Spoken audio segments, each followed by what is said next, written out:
ദൈവനാമം മഹത്വപ്പെടുമാറാകട്ടെ. സമാധാന സന്ദേശത്തിലൂടെ എന്നെ ശ്രദ്ധിക്കുന്ന എല്ലാ പ്രിയപ്പെട്ടവർക്കും വീണ്ടും വരുന്നവനായ ക്രിസ്തുയേശുവിൻ്റെ നാമത്തിൽ എൻ്റെ സ്നേഹവന്ദനം.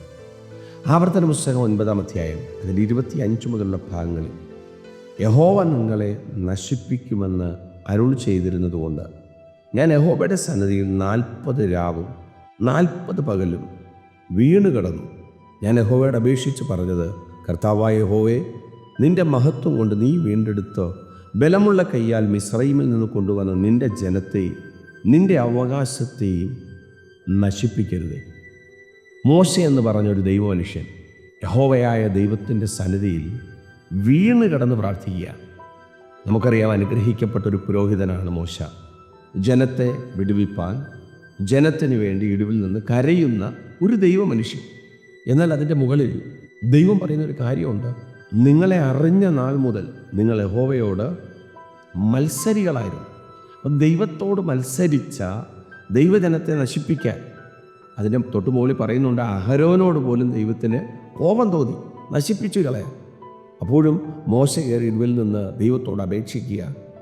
ഇവിടെ മോശ ദൈവത്തോട് പറയുന്നൊരു കാര്യമുണ്ട്, നിന്റെ ജനവും നിന്റെ അവകാശമാണ്.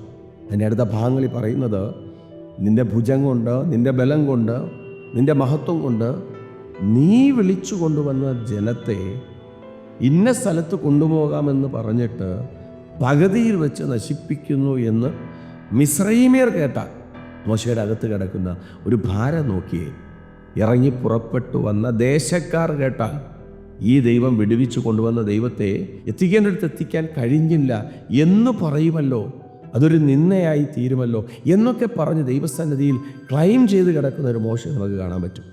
എന്നെ കേൾക്കുന്ന പ്രിയരെ, ഇന്നും ദൈവസന്നിധിയിൽ ഇടിവിൽ നിന്ന് കരയാൻ അബ്രഹാമും ലോത്തിന് വേണ്ടി ദൈവത്തോട് യാചിക്കുന്നുണ്ട്.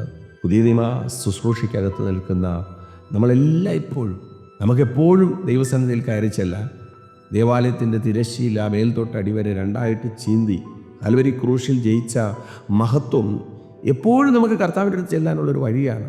എന്നാൽ ഇന്നും പലപ്പോഴും നമ്മൾ കാണുന്നത് മത്സരികളെയാണ്, ദൈവത്തോട് മത്സരിക്കുന്ന മത്സരികളെ.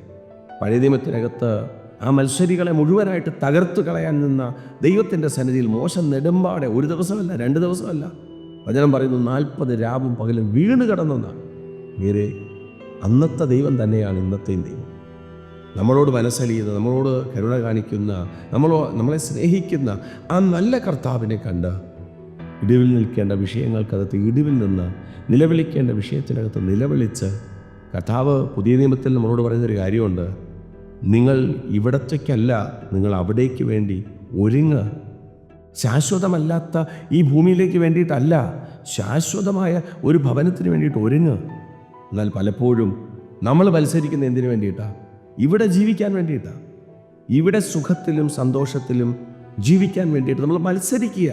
എന്നാൽ നമ്മൾ അറിയുന്നില്ല, ഇവിടുത്തെ വാസം താൽക്കാലികമാണ്, ഇത് വിട്ടിട്ട് പോകേണ്ടി വരും എന്നറിയാതെ മത്സരിക്കുന്ന വ്യക്തികളോട് പരിശുദ്ധാത്മാവ് ഈ സന്ദേശത്തിലൂടെ പറയുന്നു, നമ്മൾ ഇവിടത്തേക്ക് വേണ്ടിയിട്ടല്ല, നമ്മൾ മത്സരികളാകരുത്, നമ്മൾ നഷ്ടപ്പെട്ടു പോകരുത്. ഇസ്രായേലിൽ നിന്ന് വിളിച്ചിറക്കിയിട്ട് കനാനിലേക്ക് കൊണ്ടുപോകുന്ന വഴിയിൽ മത്സരികളായി തീർന്ന് പട്ടുപോയ ജനത്തെപ്പോലെ നിത്യതയിലേക്ക് ഇറങ്ങി പുറപ്പെട്ട, സ്നാനത്തിലൂടെ കർത്താവിനെ സ്വീകരിച്ച് നിത്യതയ്ക്ക് വേണ്ടി ഒരുങ്ങി സഞ്ചരിക്കുന്ന നമ്മൾ പകുതി വഴിയിൽ പട്ടുപോകരുത്. ദൈവസന്നിധിയിൽ അവസാനം വരെ പോരാടി ജയിച്ച് നിത്യതയിലോട്ട് പ്രവേശിപ്പാൻ ദൈവം കൃപ ചെയ്യട്ടെ. വിശ്വസിക്കുക, പ്രാർത്ഥിക്കുക. ദൈവം വിശ്വസ്തൻ. God bless U.